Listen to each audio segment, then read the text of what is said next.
Atos dos Apóstolos, capítulo 1, versículo 8. Mas recebereis o poder do Espírito Santo, que há de vir sobre vós, e ser-me-eis testemunhas, tanto em Jerusalém, como em toda a Judéia e Samaria, e até os confins da terra.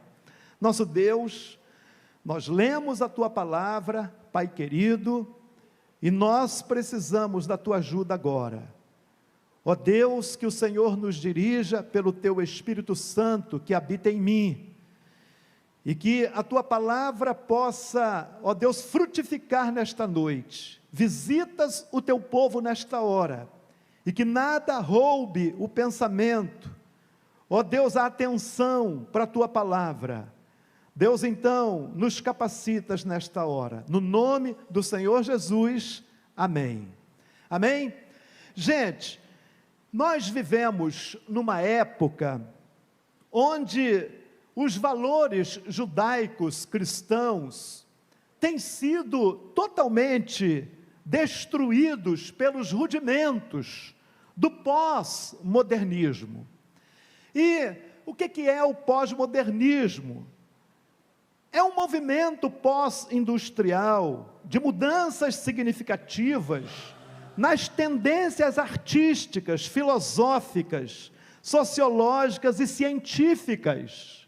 Esse movimento, ele surgiu após a Segunda Guerra Mundial, e ele tem então várias características, dentre elas, a ausência de valores e regras, imprecisão, individualismo, pluralidade, liberdade de expressão, mistura do real e do imaginário. E geralmente, nesse pós-modernismo, época em que nós estamos vivendo, isso nos leva, o pós-modernismo, ele é baseado na efemeridade, no narcisismo, no egoísmo e na busca incessante do prazer. Por isso que nós hoje vemos na nossa sociedade o culto ao corpo, a busca pelo corpo perfeito, as academias cheias, etc. Nós vemos uma sociedade materialista em busca somente do prazer, etc. Alguns intelectuais, ao estudar esse fenômeno, esse movimento mundial hoje, chegaram à conclusão que o pós-modernismo produz obscurantismo. E é bem verdade, outros estudiosos classificam esse tempo, o pós-modernismo, essa forma de vida, como o lixo do mundo.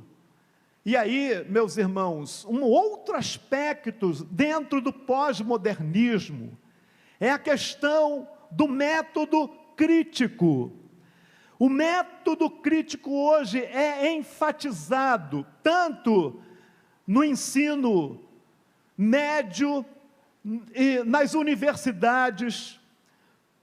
Você vai estudar qualquer matéria, você tem que descobrir qual é o problema. Você tem que encontrar um problema para qualquer assunto. Quando eu fiz a faculdade de História há pouco tempo, era só isso. Todo assunto você tem que descobrir um problema. E esse método crítico, a crítica é importante, mas a crítica tem que ter uma solução, etc. E o que nós percebemos é que esse método crítico tem criado uma geração de críticos em tudo. E daí, irmãos, nós vemos o liberalismo também no nosso meio. E o liberalismo vem pelo método crítico. Porque se você vai estudar sobre a pessoa de Jesus, e quando você chega na questão da encarnação, você tem que encontrar um problema. E agora? E aí você vai para os originais dos textos bíblicos, e aí você pega cópias dos textos bíblicos, e você vai ver que nas cópias existem diferenças de cópia para cópia, e muitos se perdem e vão entender que a Bíblia não é a palavra de Deus, mas está tudo dentro dessa conjuntura. E então, dentro dessa conjuntura, gera-se o quê? Um relativismo. Tudo passa a ser relativo. Cada um tem o seu ponto de vista, cada um tem a sua opinião, cada um tem a sua verdade. E meus irmãos, e por isso nós estamos vivendo uma sociedade que é uma verdadeira parafernália, uma verdadeira ausência dos valores judaicos, cristãos. E isso, meus irmãos, tem entrado na vida da igreja, e tem tirado a sensibilidade espiritual, tem tirado o foco das coisas de Deus. E meus irmãos, cada um tem a sua verdade, mas nós como cristãos sabemos que nós temos uma verdade absoluta, que é a Bíblia é a verdade absoluta de Deus para a humanidade. Mas nós estamos vivendo nessa época crítica, onde então esses rudimentos têm entrado dentro da igreja e esfriado a fé da igreja. Ah, meus irmãos, como igreja de Deus, nós precisamos estar atentos. Nós precisamos estar atentos a essas mudanças, para que como servos de Deus, nós não sejamos corrompidos na nossa simplicidade de crentes em Cristo Jesus.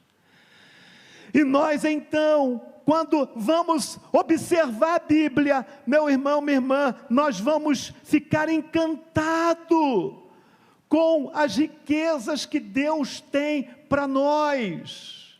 Nós vamos ficar encantados, gente, com o ensino bíblico. O ensino bíblico é o contrário de tudo isso, porque o ensino bíblico nos orienta que a gente ame a Deus acima de tudo, e ao nosso próximo como a nós mesmos. E nós vamos então observar no ensino bíblico que Deus tem riquezas para nós, que a vida em Deus é a melhor vida que tem. E então, diante disso tudo, eu quero destacar nessa noite uma das maiores riquezas que Deus tem para mim e para você, uma das maiores bênçãos que Deus tem para mim e para você, que é a bênção, que é a riqueza, que é a promessa do Espírito Santo.